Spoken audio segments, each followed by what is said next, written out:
Vous laissez pas faire, vous levez, il y a un couteau qui traîne, vous lui mettez un coup de couteau. On va prendre le stade. On va recouvrir entièrement le sol avec du béton. Tu t'as pas les couilles de l'OM. Huguette, 96 ans, force de l'âge, elle vient de partir du Covid-19.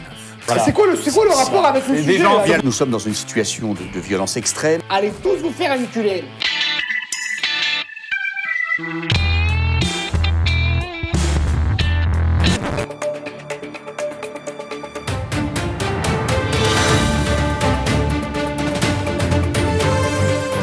Merci de nous rejoindre sur BFM Max, l'info en continu qui continue. Pas le temps de s'arrêter même pour aller aux chiottes. Aujourd'hui, nous allons revenir sur les incidents qui se sont passés à la commanderie.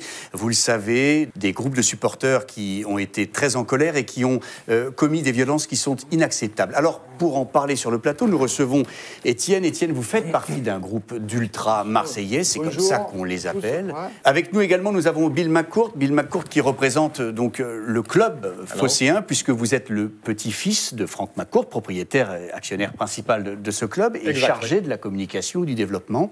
Et puis évidemment, nous avons sur notre plateau notre invité permanent, puisqu'il s'agit de Patrick Reloux, le chef urgentiste du CHU de Montpellier. Enfin bon, rebonjour. Rebonjour. Et merci donc d'être avec nous pour commenter en permanence l'info en continu. Merci beaucoup, Patrick. Alors, les événements de ce week-end à la commanderie, qui est le centre d'entraînement de Marseille, ce sont des événements qui sont d'une gravité exceptionnelle. Vous, en tant que supporter et ultra, Étienne, pouvez-nous dire ce qui s'est vraiment passé sur place? Écoutez, franchement, merci de m'inviter déjà. Je voulais dire que moi, j'y étais pas.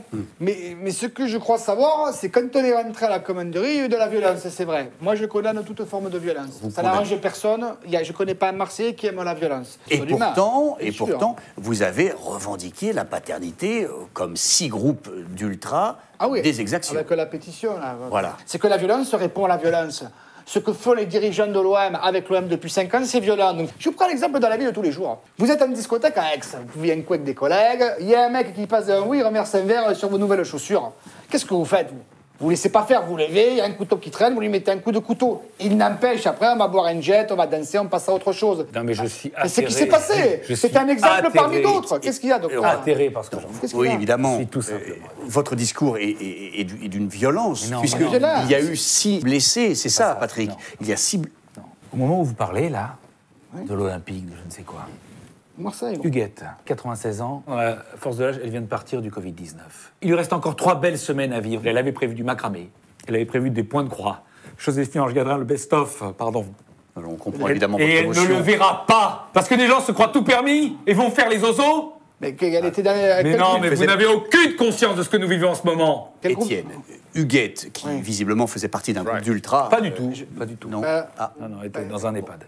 Bon. Vous comprenez, Étienne, qu'on puisse être choqué, comme l'est en ce moment Patrick, avec ce qui s'est passé, puisque cette violence... Ça n'a rien à voir, il n'y a pas eu de mort d'homme à la commanderie. Il y a quand même eu, si je ne m'abuse, un gardien du parking qui s'est retrouvé avec, dans son orifice et une partie très intime, un fumigène qui a été introduit. Je veux dire... Oui, il y a un vigile qui a fait le mariole, qui était devant l'entrée de la commanderie alors qu'on défendait l'OM. Il a voulu nous empêcher de passer. Et forcément, on avait des fumis sur nous. Lui, il a tendu son cul, on l'a poussé, il s'est retrouvé à poil, on a mis le fumier dans le cul pour dire arrête, jeune. Laisse-nous faire, on est en train de défendre l'OM. Excusez-moi, mais Attendez, place au direct. Patrick, vous avez eu une information... le Covid a encore frappé. Ah, c'est quoi? C'est une vieille? Elle fait partie de quel groupe de non. supporters, au moins?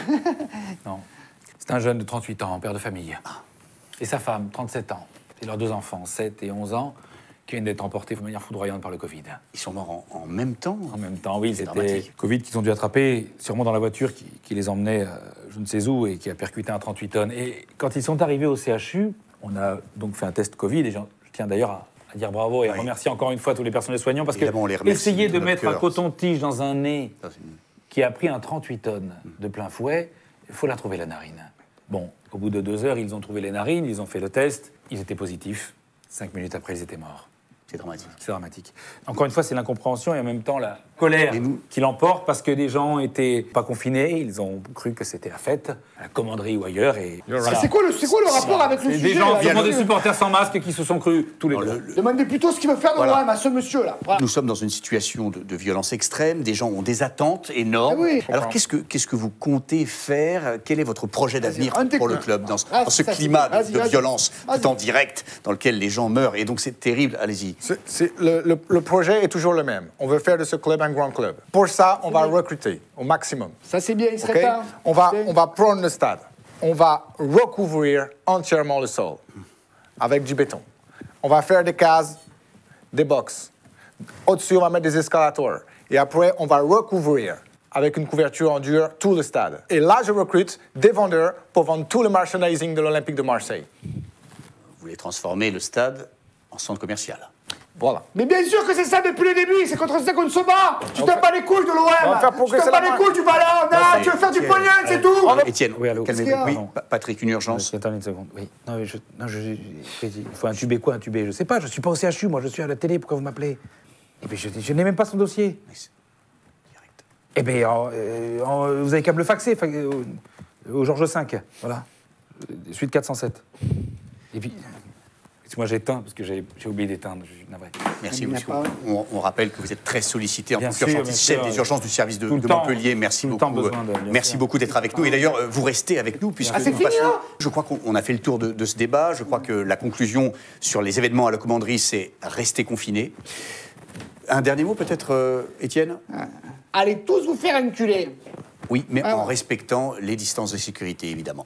On se retrouve tout de suite après la météo. Vous restez avec nous, Patrick. Bien sûr, je la présente. Voilà, et on se retrouve après pour la suite du 13-18 sur un débat, l'urgence climatique et le tri des déchets industriels. Toujours avec vous, Oui, Patrick. je suis là. D'ailleurs, merci.